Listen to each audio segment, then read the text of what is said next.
Hola y bienvenidos a otra reacción de Danny Away, reseñando otra película que me gusta, y creo que es la única que me gusta de la Edad Media, es la única que está bien, porque las otras las odio, incluyendo 300, pero Gladiator yo creo que es una película que para ser de la Edad Media está muy bien, y tiene un final emotivo como Interestelar, más o menos. Y nada, a ver cómo lo reseña este tío, Danny Away. A ver, cuando quieras. Estaba yo el otro día sin ganas de hablar mal de una película, cuando de repente me di cuenta de que tenía que hacer la reseña de Gladiator. La historia se ambienta en el 180 después de Cristo, con el Imperio Romano extendiéndose por el continente y a punto de llevar a cabo una batalla contra algunos bárbaros de Germania. El protagonista se llama Máximo X, cuyo nombre le viene de perlas, porque este hombre es el máximo exponente del poder militar que tienen los romanos, ya que además de ser un buen estratega, también es un líder querido por todo el mundo. Y tanto es así que en la Qué buen chiste, ¿no? batalla contra los bárbaros acabaron arrasándolo con relativa facilidad. Y por cierto, me gustó el detalle de que se tomen su tiempo desde que empieza la peli hasta que termina el combate. No es como en otras películas que llegas, te ponen acción a bocajarro y a otra cosa. En este Como 300. Cuando llega a 300, es que ni la vi entera porque se ponía muy pesada ahí con que si la formación tortuga, que si no sé qué, mucha sangre. Y después el protagonista diciendo, esto es Esparta cada 2x3. caso le dedican minutos a presentarnos al protagonista, la ambientación, ese momento de calma antes de la tormenta y por supuesto la batalla. Y la verdad es que valoro este tipo de cosas porque hoy en día es muy raro que hagan esto en las películas. Y sí, hay veces que aburre si se paran demasiado y no viene mal acelerar un poco, pero el hecho de que sepan contar una historia con calma sin llegar a aburrirte es una costumbre que se fue perdiendo con el paso de los años, sustituyendo el desarrollo y contextualización por frenetismo y cambios constantes. Que repito, a veces viene bien, pero a mi parecer siempre será mejor hacer las cosas despacio y con calma. En fin, vamos a dejar la nostalgia aparte y seguir con la trama. Tras ganar la batalla conocemos a Cómodo, cuyo nombre no podía ser más adecuado, ya que al ser el hijo del emperador Marco Aurelio goza de todo tipo de comodidades, tales como ir en carruaje, tener vestimentas de mayor calidad y todos aquellos lujos que suele tener la nobleza. Sin embargo, hay un problema, y es que su Cómodo es el villano. padre no lo tiene mucha estima, ya que es un tipo ambicioso, egoísta, caprichoso y en general un malcriado. Por lo tanto, su relación es bastante fría y te hace dudar sobre si se convertirá en el nuevo César cuando se muera su padre. Es más, tras celebrar la victoria y comprender mejor el tipo de vínculos que hay entre los diferentes personajes, descubrimos que Marco Aurelio se está muriendo y quiere que su sucesor sea Máximo, ya que él parece ser el único que defiende los ideales de Roma y por lo tanto el mejor candidato para devolverle su esplendor y eliminar la corrupción que ¿Cómo no, eh? ¿Cómo no? Esto pasa en todas las películas de la Edad Media. El padre o un señor mayor de la Edad Media está ahí en la guerra, no le pasa nada, pero se va muriendo poco a poco. la pudre poco a poco. Sin embargo, el protagonista solo quiere volver a casa con su familia y rechaza la oferta. Y a partir de ahora la historia de Máximo se tuerce por completo. Y es que cuando el emperador le dice a Cómodo que va a escoger a Máximo como su sucesor, pese a que no estaba nada convencido de querer el puesto, este le hace el abrazo de la muerte y se lo carga, dejando a Roma sin un César y siendo Cómodo el próximo sucesor, ya que al no haber hecho oficial el anuncio, automáticamente heredaría el cargo. Pero claro, fue todo tan sospechoso y repentino que el asesinato se convirtió en un secreto contado a gritos que nadie se atrevía a revelar. Nadie excepto Máximo, que al tener una muy buena relación con Marco Aurelio, rechazó. Yo al principio pensaba que no le iba a hacer nada, digo, bueno, pues el abrazo de padre e hijo y ya está, se solucionará todo, pero no, hizo la llave. Servir a Cómodo y este ordenó su detención y posterior ejecución, pese a todos los años de servicio y que es el general más respetado de todo el Imperio Romano. Por suerte para él supo aprovechar una distracción de los guardias para cargarse a unos cuantos y escapar. Y aquí tenemos un error, o como mínimo un detalle raro, y es que ahora que Máximo se convirtió en un paria, se va a caballo a su casa para reunirse de nuevo con su familia. Y como podéis ver, le creció el pelo pero no la barba. ¿Se afeitó de alguna manera? Lo dudo bastante porque recordemos que se escapó por los pelos sin que le diera tiempo a llevarse nada consigo. En cualquier caso, para cuando llega a su hogar se da cuenta de que los romanos mataron a su familia y le prendieron fuego a su casa, dejándolo totalmente devastado y habiéndole arrebatado todo: casa, trabajo, familia y posteriormente libertad, porque a la mañana siguiente, aprovechando que estaba herido y agotado, unos esclavistas se lo llevaron. Y con esto tenemos el modelo de protagonista que nunca se debe tomar a la ligera, porque ya sabéis que no hay nada más peligroso en el mundo que una persona que no tiene nada que perder. Y Máximo X, además de haberlo perdido, sabe luchar. Al cabo de unos días los esclavistas llegan a una ciudad en el desierto y le venden la mercancía a un tipo llamado Próximo, cuyo nombre encaja a la perfección porque próximamente se acabaría convirtiendo en un personaje muy importante cuya vida cambiaría gracias al protagonista. aquí ya no hago más bromas con los nombres. La No sé yo. cuestión es que Próximo demuestra ser un hombre bastante ruin que no tiene ningún aprecio por las vidas humanas, ya que tras comprar a los esclavos les dice sin ningún miramiento que la mayoría de ellos se van a morir.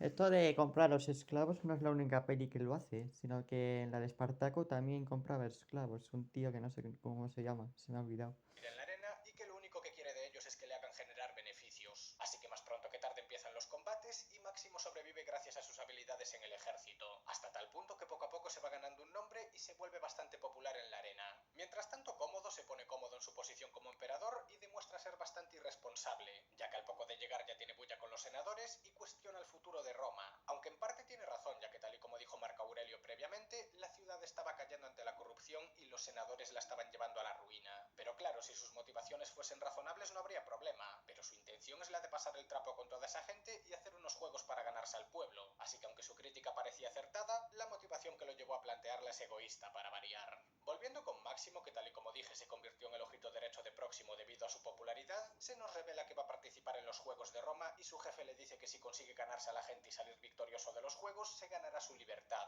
Así que se van a la capital, pero la cosa no empieza muy bien, porque la primera prueba es la llamada Batalla de Cartago, que básicamente es una matanza únicamente para hacer espectáculo, porque mientras que unos gladiadores van a pie, los otros van en carruajes, caballos y tienen mejor arsenal. Sin embargo, como ya pudimos ver en el prólogo de la película, Máximo es un gran estratega y además tiene madera de líder, así que consigue organizar a sus compañeros y tras unas cuantas escenas de acción muy bien logradas, consiguen superar la batalla de Cartago. Y aquí hubo un detalle que me gustó mucho, porque justo al ganar hubo un instante en el que se aprecia como Máximo estuvo a punto de tirarle una lanza Cómodo delante de todos, pero al final se arrepintió en el último segundo, quizás porque era difícil acertar o porque iba acompañado de gente inocente, pero el caso es que se nota que las intenciones del protagonista son las de acercarse al emperador para así poder vengarse de lo que hizo. Y ojo, porque al haber completado una prueba que supuestamente no tenía que terminar así, el mismísimo emperador quiere conocer en persona a Máximo para descubrir su identidad, y aunque al principio se hacía el loco, tras un momento tenso que maneja muy bien la posición desventajosa de Máximo, termina revelando su identidad y suelta una de las presentaciones más icónicas del cine, sorprendiendo a todos por el hecho de seguir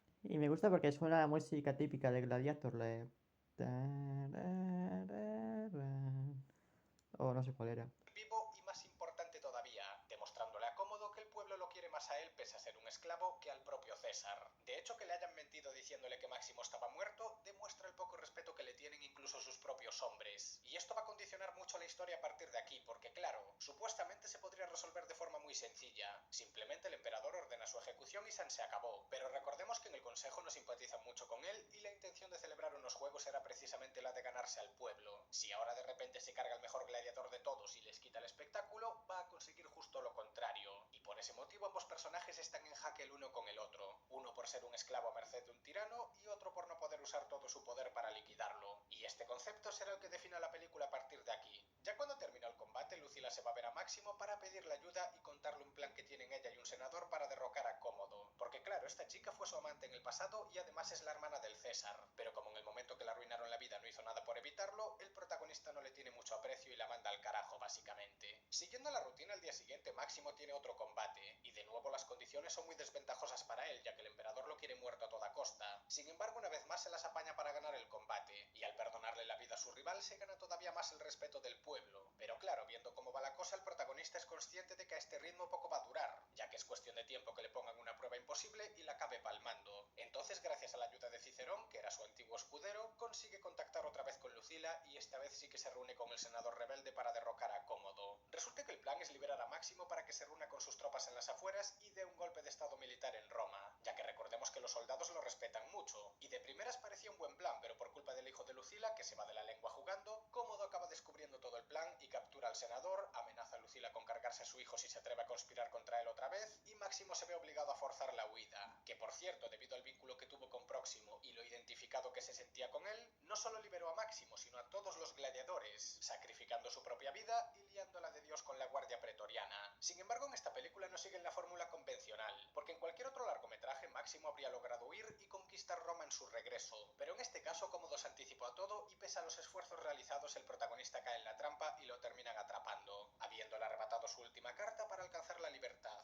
Pero mira tú, el antagonista cometió un error fatal, y es que para ganarse al pueblo decidió batirse en un duelo individual contra Máximo, obviamente haciendo trampas ya que lo apuñaló poco antes, posiblemente con una hoja envenenada, pero aún así una vez empieza la pelea, aunque se ve ¿Cómo no, eh? ¿Cómo no? ¿Por, ¿por qué no hacer trampas? Si no haces trampas, el juego no es divertido. ¿Por, ¿Para qué no hacer trampas, no? Que el protagonista está muy tocado, consigue matar al tipo que le arruinó la vida para poco después morirse también. No sin antes dar la orden de liberar a los presos, pero claro, entre las heridas y el posible envenenamiento no pudo más y su historia llegó a su fin, mostrándonos una escena muy emotiva en la que se reúne nuevamente con su familia en el más allá. Y este Me encantó esa escena, la verdad. desenlace me pareció lo mejor de la película, porque está lleno de detalles que ensalzan todo lo planteado hasta ahora. Por ejemplo, la tensión de la pelea final se nota en el ambiente, porque viendo lo mal que salió todo hasta ahora, no sería raro que ganase Cómodo, y más todavía si tenemos en cuenta que hizo trampas. Pero en el momento que Máximo acaba con él, todo el coliseo se queda en silencio, ya que nadie se esperaba que pudiese terminar así. Otro detalle increíble es que en cierto punto Cómodo pierde la espada, y cuando le pide a los guardias que le den otra, uno de los generales llamado Quinto impide que se la den, cosa que probablemente provocó su derrota. Y el nombre de este personaje estuvo muy bien pensado, porque esta sería la quinta vez que hago una broma con los nombres, pese a que dije que no lo iba a seguir haciendo. Pero en serio, bromas aparte, que uno de sus generales haya condicionado el resultado del combate demuestra que los temores de Cómodo eran ciertos, y es que el pueblo no lo quiere. Y el último detalle, que por cierto recalca lo que acabo de decir, es que cuando ambos personajes se mueren, la gente se lleva el cuerpo de Máximo en brazos y dejan a Cómodo tirado en la arena, demostrando que el respeto del Solo faltaría que le dieran una patada al cuerpo, así, como si nada. Al cuerpo de Cómodo. pueblo se lo ganó el gladiador y no el emperador. Lo único que me pareció raro es que Cómodo, siendo un estratega muy paranoico, se haya arriesgado tanto al luchar uno contra uno. Perfectamente pudo haberlo sometido a pruebas durísimas y tarde o temprano caería en combate. Pero bueno, me imagino que su ambición desmedida por ganarse a la gente lo cegaron hasta el punto de confiarse demasiado. En fin, Gladiator es una película muy buena que es recordada por muchísima gente. Sabe representar muy bien la crueldad. ¿Cuándo salió esa peli? Por curiosidad. A ver, te la reseñó en 3 años. En 2022 reseñó esto, pues no sé. No sé cuándo habría salido. Yo creo que en 2000 y pico, o 1000 y algo. Entre las batallas de gladiadores y cómo por aquel entonces era costumbre jugar con vidas humanas solo para entretener a terceros, cosa que a día de hoy sería un escándalo. Del mismo modo en que el CGI y las pantallas verdes se notan bastante, para ser una película que tiene 22 años no está nada mal. 22 años, o sea que en 1900 y algo. Seguramente. Después hago el cálculo, si en 2025 le quito 22. Después lo hago, porque de primeras no me sale. Y por cierto, lo he hecho tarde, lo he subido tarde, porque es que YouTube no quería ir, no sé qué le pasaba. Tengo que esperar hasta las 5 y en un momento u otro, sí que, al final sí que ha querido ir YouTube. Y sabe plasmar la grandeza de Roma en sus mejores momentos. Las batallas son bastante entretenidas y cuentan con un nivel de acción que no abusa de lo fantasma, pero tampoco cae en lo aburrido, manteniendo un equilibrio que se hace agradable de ver. Y eso en parte se debe a lo que comenté al principio, ya que en este largometraje se toman las cosas con calma para que podamos entender Con bien los calma. acontecimientos y contemplar mejor el entorno y sus personajes. Y hablando de personajes, su desarrollo no está nada mal. Hay algunos que tienen una personalidad muy marcada desde el principio, como por ejemplo Cómodo, que empezó siendo malvado y egoísta y terminó siendo malvado y egoísta, por lo tanto poco evolucionó. Pero luego hay otros como Próximo que cambiaron muchísimo, ya que este empezó siendo un esclavista sin ningún tipo de empatía por las vidas humanas y al final acabó sacrificando la suya propia para ayudar a Máximo y los demás gladiadores. Dicho en pocas palabras, el comportamiento de los personajes de esta película Había un gladiador que hablaba un poco raro, creo que ese marrón. encaja muy bien en la historia e independientemente de si evolucionan o no, saben desempeñar una función a tener en cuenta, no como en otras películas más actuales en donde te presentan personajes y a los 5 minutos no te acuerdas ni de cómo se llaman. La banda sonora es increíble. Esto es algo de lo que no suelo hablar a menos que me llame especialmente la atención, porque es un apartado con el que cuento que siempre sea bueno, pero en este caso el tema del final es de gran calidad y se complementa muy bien con el final emotivo que tiene Máximo al volver a ver a su familia en el cielo. Del mismo modo, esta historia nos deja unas cuantas cosas sobre las que reflexionar, como por ejemplo el propósito de la guerra, que supuestamente era para ensalzar la grandeza del Imperio Romano, pero el propio Marco Aurelio llegó a un punto en el que se dio cuenta de que no tenía sentido conquistar territorios si el propio imperio se pudría desde dentro a causa de una mala gestión.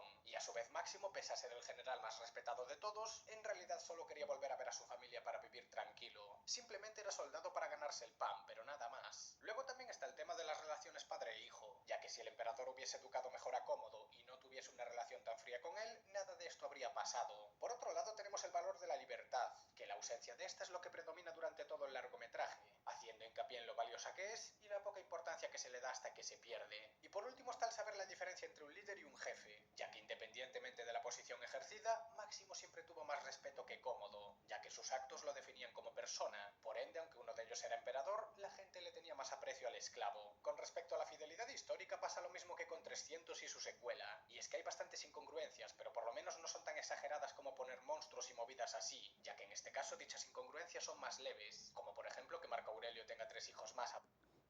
Es que 300 me aburrió bastante, pensaba que no iba a acabar nunca. Ya lo veréis cuando lo reseñe. Aparte de Cómodo y Lucila, que hay ciertas estructuras que no existían en O sea, reaccione. aquella época, o el propio final, dando a entender que Roma iba a tomar un rumbo mejor tras la muerte de Cómodo, cuando en realidad la edad de oro del imperio empezó a ir en decadencia tras su liderazgo, ya que según tengo entendido, tras la muerte de Marco Aurelio, terminó la época conocida como la Pax Romana. Gladiator es un largometraje entretenido, con personajes que tienen actitudes bien marcadas, de buena calidad, una trama interesante que sabe manejar muy bien los momentos de tensión y un final que te impacta por lo crudo y emotivo que es al mismo tiempo. Desde luego es una obra muy recomendada que representa aquella época en la que Ridley Scott todavía sacaba buenas películas. Y así acaba esto. Pues nada, espero os haya gustado. Cualquier pregunta sugen... Mira, ya está 300.